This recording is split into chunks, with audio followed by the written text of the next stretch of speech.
Hello friends, तो फिर से आपका एक नए वीडियो में आपको स्वागत है। और हम लोग चैप्टर जो 1 और 2 पूरे कंप्लीट कर लिए हैं। और जो भी चैप्टर में यदि आपको दिक्कत होता है तो ज़रूर वीडियो के कमेंट में आप ज़रूर बताइएगा। और इसके बाद आज हम लोग का स्टार्ट करने जा रहे हैं दो चर वाले रैखिक समीकरण युग्म, जो है pair of linear equation in two variable, है ना। तो आज हम लोग स्टार्ट करेंगे चैप्टर नंबर 3। कुछ आज बेसिक्स कॉन्सेप्ट है, उस चीज़ को समझते हैं। और जो भी वीडियो बनाए गए हैं उसके प्लेलिस्ट क्लिक हेयर करके इस वीडियो के डिस्क्रिप्शन में लिंक दिया हुआ है। आप पूरे वीडियो को अच्छे से देखिएगा। और हम लोग आते हैं आगे। देखिए, दो चर वाले रैखिक समीकरण युग्म। सबसे पहले हम चलते हैं कि दो चर होता क्या है। तो इससे पिछले वाले ही वीडियो में आपको हम चर के बारे में बताया, लेकिन फिर से इसमें देख लीजिए कि चर, देखिए चर क्या होते हैं, यानी वेरिएबल इंग्लिश बोलते हैं, है ना। चलिए, तो जितने भी मतलब कि दो चर में हम उसको बताएंगे चर क्या है। जैसे कि जिसका फिक्स मान ना हो, आप ऐसे एकदम मतलब शॉर्ट में बोल सकते हैं कि जिसका फिक्स वैल्यू नहीं होता है। जैसे इसमें हम अलग निकाले वैल्यू एक्स का मान, तो उसमें अलग निकाले, यानी A to Z, alpha beta gamma delta, यानी जो भी संकेत है, ग्रीक वर्ड ले लीजिए, जितने भी ग्रीक है, अल्फा है, बीटा है, गामा है, डेल्टा है, सब क्या आते हैं, तो सब आ जाते हैं चर में। और ए से लेके जेड तक, यानी ए बी सी जो भी है वो सब क्या आता है, चर में आता है। जैसे मान लीजिए कि हम ए लिख लिए, ठीक है, ये भी चर है। एक्स क्या है, ये भी चर है। वाई क्या है, ये भी चर है। आपको जेड बोलेगा, ये भी चर है। बी बोलेगा, ये भी चर है। सब जितने भी चर हैं। आपको अचर कौन होता है, तो देखिए अचर यानी कि जैसे नंबर्स, जितने भी नंबर हैं, है ना, यानी कि संख्याएं जितने भी हैं, संख्याएं यानी वो संख्याएं प्लस के नंबर हो माइनस में हो, कोई मैटर नहीं करता है, लेकिन वो क्या होते हैं, अचर होते हैं, है ना। और चर समझ गए। आइए, लेकिन अब यहाँ पे बोल रहा है कि दो चर तो हम समझ गए, अचर भी समझ गए, लेकिन यहाँ पूरा दो चर वाले होंगे और रैखिक समीकरण होंगे, है ना। तो हम समझते हैं रैखिक मतलब क्या होता है और दो चर कौन होंगे। जैसे हम मान लेते हैं कि 2x square plus x plus 5, ये मान लेते हैं कि एक हम लिए और जीरो हो जाएगा तो क्या होगा, समीकरण हो गया। आपको बताया भी किए थे कि जो जीरो होता है ना, ऐसे में दिया हो और जीरो यानी इक्वल के साइन कहीं दिया हो, ऐसा नहीं कि जीरो है यहाँ पे दे दे और बराबर में 5 दे दे, तो इधर आन के क्या होगा, 2x square plus x minus 5 equal to 0। तो ये भी समीकरण है, ये भी समीकरण है। बात समझ आ रहा है, ये चीज़ है। अब यहाँ पे बोलेगा कि कितने इसमें चर हैं, ये पूरे समीकरण जो दो समीकरण है कितने चर हैं, तो आप बोलेंगे सर चर की संख्या तो एक है। अब बोलेंगे सर एक कैसे है, तो देखिए सिर्फ एक्स है ना, सिर्फ एक्स है। इसके लिए अगर इसमें एक्स रहता और एक और रहता कोई, जिसे एक्स रहता और वाई रहता, तो भी ये क्या है, दो चर वाला हो जाता है ना। मतलब एक वो रहेगा एक्स, तो एक चर वाला है, लेकिन एक्स वाई रहता तो दो चर वाला है ना ये। और समीकरण हम जान भी करते हैं कि कोई भी इक्वल का साइन उसमें दिया रहेगा। बस ये चीज़ था।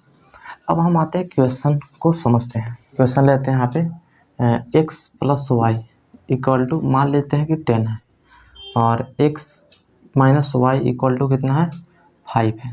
चाहे यहाँ पे आप मान लेते हैं कि 4 है, सही है। चलिए, तो आप देख रहे हैं कि दो एक्स भी है और यहाँ पे क्या है, वाई है, यानी दो चर हो गया और इक्वल है, तो ये तो समीकरण होगा, है ना। और दो चर है, आप समझिएगा, दो चर हो गया।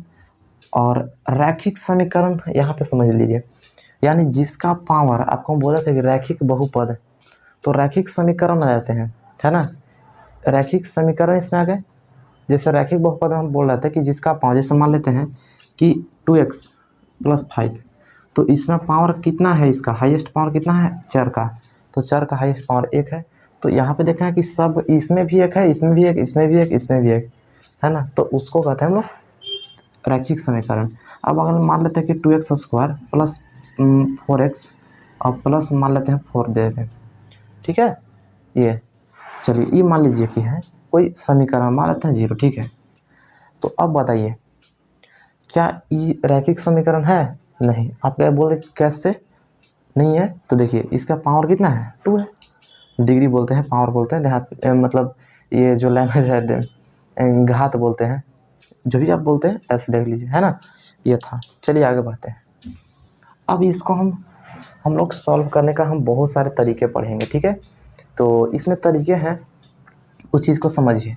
अब इसको भी हम सॉल्व करना सिखाएंगे, बहुत ट्रिकली सिखाएंगे, है ना।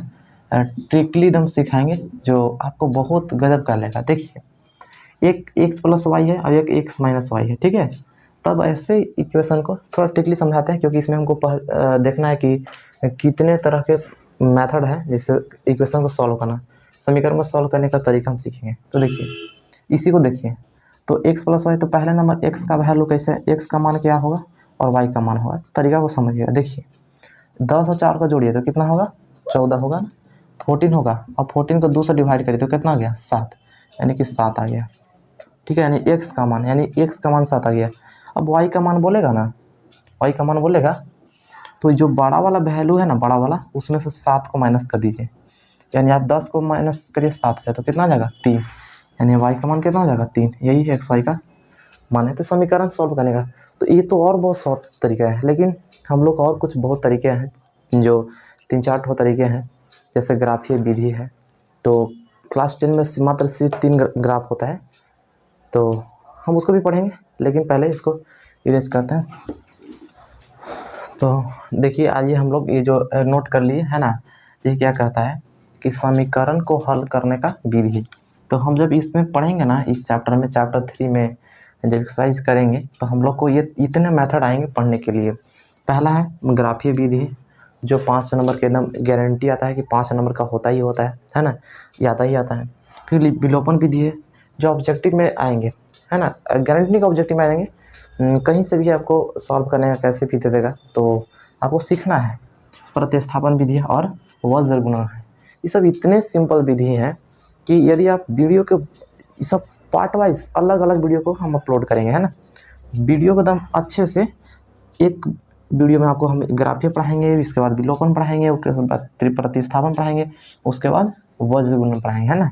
तो अगर आप अच्छे से अगर चारों विधि को पढ़ लिए, तो इसमें आपको कोई एक नंबर भी आपको मतलब कट नहीं सकता है। तो बहुत ही इस तरीके से सिखाएंगे, और जो फार्मूले रटते हैं आप लोग, इसका रटने का कोई कॉन्सेप्ट नहीं है, सिर्फ मतलब रटना ही नहीं है, बहुत कॉन्सेप्चुअल आपको याद कर लेना है ना। तो चलिए हम स्टार्ट करते हैं, ग्राफीय विधि को बनाने के लिए सीखते हैं, ग्राफ को हम कैसे बनाते हैं, है ना। चलिए आते हैं। तो इसको आप अच्छे से नोट कर लीजिएगा, इतने टाइप है लाना है। तो चलिए, ये था आपका ग्राफीय जो 2-4 वाला हम लोग पढ़ रहे थे। इस ग्राफ का हम लोग 3 तरह के ग्राफ पढ़ेंगे। कितने प्रकार पढ़ेंगे, 3 तरह के पढ़ेंगे, ठीक है। और 3 तरह कौन सा होगा, तो देखिएगा, एक ग्राफ है कि एक दूसरे को ऐसे इंटरसेक्ट करेगा, यानी कि प्रतिच्छेद करेगी, ठीक है। और एक है कि ऐसे समानांतर जाएगी, ठीक है, समानांतर होगी, ठीक है। हम बताएंगे जब ग्राफ इसको बताएंगे, लेकिन इस चीज़ को पहले बेसिक है, जो ऑब्जेक्टिव में काफ़ी बार पूछे गए हैं और पिछले ईयर्स में भी पूछे गए थे, तो इसके वजह से आपको बताना पड़ रहा है इस चीज़ को। और देखिए, इसके ये जो एक लाइन है, और इसी लाइन पे एक और लाइन जाता है ऐसे पूरे अच्छे से, इसी पे एकदम 2, ठीक है। इसमें हम थोड़ा दिखाने के लिए बाहर कर दिए, मतलब इसी पे हो जाएगा, तो इसको हम संपाती रेखाएं बोलते हैं, इसको समानांतर रेखाएं बोलते हैं इसको, और इसको प्रतिच्छेदी रेखाएं बोलते हैं, ठीक है। चलिए, तो अब देखिए कि क्या कौन सा का ग्राफ किस तरह का होगा, यानी कौन सा समीकरण का ग्राफ की मतलब किस आकार का होगा, किस प्रकार का होगा। तो इस चीज़ों को हम लोग को यहाँ से समझना है। देखिए, यदि 2 इक्वेशन देता है, सही है, ये दिया हुआ है, और यदि हम इसको नंबर को, इसके सेकंड समीकरण के नंबर को बटा कर लेते हैं और सबको बराबर में लिखेंगे, जैसे 1/3, और देखिए ये -2 है ना, -2/4, और इसका नहीं है तो इसको हम 0 लिख देंगे, और 0/-20 लिखे है ना, -20। अब देखिए, अब बताइए क्या ये 1/3 है, क्या इसके बराबर है, बगल वाला के बराबर है, बताइए, बराबर है, नहीं बराबर है। तो इसको से ये पहले वाला ही बराबर नहीं है अपने दोनों में, तो ये नॉट इक्वल हो जाता है। देखिए यहाँ पे है ना, A1/A2, पहले वाला सबको A1 और A2 कहते हैं, A1, ठीक है, और इसको B1, इसको A2 और इसको B2। अब इसको अगर आता है यहाँ पे कोई नंबर, जैसे यहाँ पे नंबर, तो C1 और C2 का रहता है, ठीक है। अब देखिए, तो पहले ही नहीं नॉट इक्वल है, यानी दोनों नहीं मिल रहा है, तो तब हम समझ जाएंगे कि जब उसको हम सॉल्व करेंगे तो वो प्रतिच्छेदीय रेखाएं होंगी, ठीक है। यानी एक दूसरे को लाइन जो है प्रतिच्छेद करेगी, इंटरसेक्ट करेगी, है ना। और उसके कितने हल होंगे, तो एक हल होंगे। देखिए ये दोनों लाइन जो है कि कितने पॉइंट पर कट रही है, तो एक पॉइंट, इसलिए इसका एक हल होगा। क्या ये कभी काटेगी एक दूसरे को? कभी समानांतर लाइन काटती हैं? कभी ट्रेन के पटरी टकरती हैं एक दूसरे में? कभी मिलती है? नहीं मिलती हैं। तो इसका ऐसे जब भी अगर ऐसे क्वेश्चन जब दे और समानांतर बने तो उसका कोई हल नहीं होता है। और इसका देखिए जहाँ से शुरू होगा ना वहीं से अनंत बार मिलते जा रहे हैं, तो इसके जो हल होंगे वो अनंत हल होंगे। समझ आ रहा है ना, ये था। तो इस तरह के अगर दे और इसमें एक और हम आपको समझाते हैं, ध्यान दीजिएगा, ठीक है। देखिए क्या है, अगर मान लेते हैं कि हमको 2x प्लस 3x देता और प्लस 5 इक्वल टू 0 देता, और यहाँ पे देता कि मान लेते हैं कि 4x देता और प्लस यहाँ पे 5x दे दिया और प्लस 7 बराबर 0, ठीक है। तो सबसे पहले हम इसको लिखते हैं A1। देखिए A1 हो गया, अब इसको बोलते हैं 3 को, ये माइनस और प्लस दोनों को हम लेंगे, ऐसा प्लस तो नहीं लिखा जाता है लेकिन सिर्फ माइनस को ध्यान देंगे। B1 हो गया, अभी क्या हो गया, C1 हो गया, ये क्या हो गया, A2 हो गया, और ये क्या हो गया, B2 हो गया, और ये क्या हो गया, C2 हो गया। तो इसको हम अनुपात में देख लिखेंगे 2/4, फिर बराबर करेंगे 3/5, और फिर बराबर में लिखेंगे 5/7। तो 2 काटेंगे तो 2 1 क्या होगा 2, यानी 1/2 बराबर 3/5 बराबर 5/7। अब देखिए आपको देखना इधर से देखना है ना, 1/2 और 3/5 क्या अपन बराबर है, यहाँ पर 1/2 है ना, तो यहाँ पर भी 1/2 होना चाहिए था, तब जाके क्या होता है, ये दोनों को छोड़कर हम फिर ये दोनों चेक करते हैं। तो पहले ही नहीं मिल रहा है, तो आप देख लीजिएगा कि इसका जो हल होगा सिर्फ एक हल होगा। कौन सा हल होगा, एक हल होगा। और बताइएगा कि ग्राफ कैसा होगा, तो प्रतिच्छेदी जो ग्राफ बनेगा वो प्रतिच्छेदी होगा। जैसे हम ग्राफ यहाँ पे बनाया ऐसे, तो ये कहीं पे एक लाइन ऐसे गया, अब एक लाइन कहीं ऐसे कट गया, यानी ई पॉइंट, तो ऐसे ग्राफ ई बनेगा, ठीक है। जैसे एक्स एक्सिस है ना, और वाई एक्सिस, एक्स डैश ई वाई डैश, तो ऐसा ग्राफ कहीं कट के बनेगा, यानी इस तरह से बनेगा। क्या क्लियर हो गया? तो आपको पूरे से समझ में नहीं आ रहा है, अगर नहीं भी आता होगा तो आप वीडियो को फिर से देखिएगा, दोबारा देखिएगा, समझ में आ जाएगा। सही है, चलते हैं आगे। चलिए हम लोग आते हैं फिर से ये सेकेंड टाइप का, है ना, दूसरे तरह के देखते हैं। अब देखिए 2 इक्वेशन यहाँ दिए हुए हैं, 2x + 3y - 9 = 0 और 4x + 6y - 18 = 0। अब देखिए इसको हम बोलते हैं क्या, A1, इसको बोलते हैं क्या, A2, B2, सॉरी इसको क्या बोलते हैं, A1 बोलते हैं, इसको A2 बोलते हैं, इसको B1 बोलते हैं, इसको B2 बोलते हैं, इसको C1 बोलते हैं, इसको C2 बोलते हैं, ठीक है। अब देखिए तो A1/A2 हम यहाँ पे अच्छे से लिखा हुआ है, इस डाटा को देखिए। अब अगर हम इस आपको काटेंगे, देखिएगा 2 से 4 को कितना बार है, 2 बार में, 3 से इसको काटेंगे तो कितना बार में, 2 बार में, माइनस माइनस कट गया, 9 दूना के 18 है, यानी सब का रेशियो 1, यानी 1/2 बराबर 1/2 आ रहा है, ये आ रहा है, यानी सब क्या आ रहा है, बराबर आ रहा है जो भी है। अब बताइए जो भी इक्वेशन यहाँ दिए गए सब इक्वल आ रहे हैं, यानी इसका A1/A2 बराबर B1/B2 बराबर C1/C2 दिया हुआ है। तब कैसी ग्राफ बनेगा बताइए, तो ग्राफ जो बनेगा समपाती बनेगा, यानी कि जो ई रेखा है इसी रेखा पर एक और जो जाएगा रेखा, है ना, यानी इसी रेखा पर एक और रेखा समपाती उसी को कहते हैं, जो इसी रेखा पर एक और रेखा जाए ना उसको। और बताइए इसमें कितने हल होंगे, तो देख रहे हैं कि बार बार मिल रहे हैं, जितना बार मिलेगा उतना बार हल होगा, तो अनंत हल होते हैं, यानी कि अनेक हल होते हैं।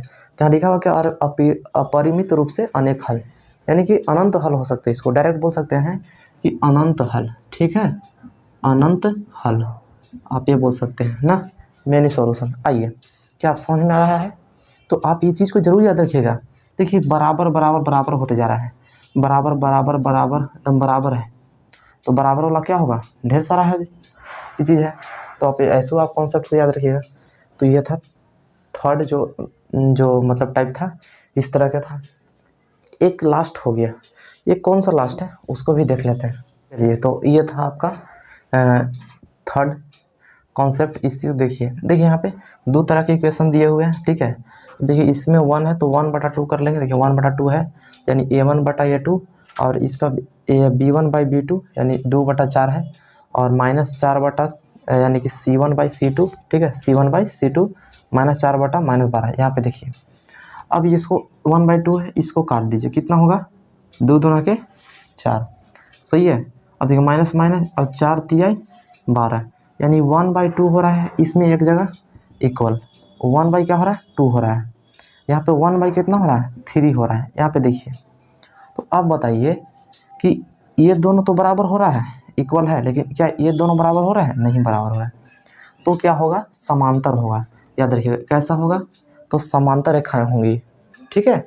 अब देखिए, अब बताइए कि इसमें कितने हल होंगे। अब खुद आपको देखने से पता चल रहा है कि कभी मिल ही नहीं रहा है दोनों, तो कोई हल नहीं होगा, ऐसे भी आपको याद रखिएगा। तो ये था 3 कॉन्सेप्ट, और इसको बहुत शॉर्ट रिवीजन कर लेते हैं, इसको ध्यान दीजिएगा, ठीक है। चलिए देखिए, सबसे पहला हम स्टार्ट करते हैं, इस चीज़ को ध्यान दीजिएगा, ठीक है। ये बहुत जल्दी है और बहुत शॉर्ट रिवीजन है, इसको बहुत ध्यान दीजिएगा, यही चीज़ आपको एकदम दिमाग में अट जाएगा, है ना, दिमाग में एकदम घुस जाएगा। एक एक पॉइंट को देखिएगा। यदि आपको बोल दे कि a1/a2 नॉट इक्वल b1/b2 है, तो इसका बताइए कि ग्राफ कौन सा बनेगा। तो याद रखिएगा, इसका ग्राफ बनेगा इस तरह से, यानी एक दूसरे का जो लाइन है वो प्रतिच्छेद करेगी। क्या करेगी, प्रतिच्छेद करेगी, प्रतिच्छेद करेगी, ठीक है, यानी कि प्रतिच्छेदी रेखा बनेगी, प्रतिच्छेदी रेखाएं बनेगी, ठीक है, याद रखिएगा, ठीक है, प्रतिच्छेदी रेखाएं होगी। याद हो गया, a1/a2 और नॉट इक्वल यानी कि बराबर नहीं है b1/b2 के, तो प्रतिच्छेदी रेखाएं होंगी। और कितने बार एक कट कर रही हैं, तो सिर्फ एक बार, देखिए एक पॉइंट पर कट कर रही हैं, तो कितने हल होंगी, तो इसको लिखेंगे एक हल होंगे, ठीक है, एक हल। याद हो गया, कंप्लीट। चलिए आते हैं आगे, पहला कॉन्सेप्ट था। दूसरा, यदि a1/a2 बराबर b1/b2 इक्वल टू c1/c2। अब आप बताइए कि सब बराबर हैं, तब क्या होगी। अब बताइए कि इसी पर एक और रेखा जाएगी, उसको बोलते हैं हम लोग समपाती रेखाएं, ठीक है। देखिए सब बराबर है ना, तो समपाती बनेंगे। और अब बताइए कितने हल होंगे, कितने हल होंगे बताइए, अनेक हल होंगे। अनेक हल कहने का मतलब आप इसको बोल सकते हैं कि अनंत हल होंगे, ठीक, कंप्लीट। आइए थर्ड देख लेते हैं। अब a1/a2 इक्वल b1/b2 और नॉट इक्वल c1/c2। अब बताइए इसमें कौन सा जो ग्राफ कैसा निर्माण होगा इसमें ग्राफ का। तो आप बताइए ग्राफ सर जो बनेगा वो बनेगा समानांतर। क्या बनेगा, तो समानांतर, याद रखिएगा, समानांतर रेखाएं पास होगी, ठीक है, समानांतर रेखाएं का निर्माण होगा। और अब बताइए जब ये दोनों रेखाएं कभी टच करेंगे ही नहीं, मिलेंगे ही नहीं, तो इसका हल नहीं होगा, यानी कि कोई हल नहीं। क्या ये चीज़ याद हुआ। तो ये था आपके पूरे के पूरे कॉन्सेप्ट, आप अच्छे से नोट कर लीजिएगा। और ऑब्जेक्टिव के लिए बहुत भी है। और फिर मिलेंगे अगले वीडियो में। और जो भी इस वीडियो में दिक्कत होगा, जो भी आपको लगता है कि सर हमको ये नहीं समझ में आ रहा है, तो उसको बताइएगा इस यहाँ पे कि सर हमको यहाँ पे समझ में नहीं आया, कि कमेंट में जरूर बताइएगा, ठीक है। और फिर मिलेंगे अगले वीडियो में, तब तक के लिए जय हिंद।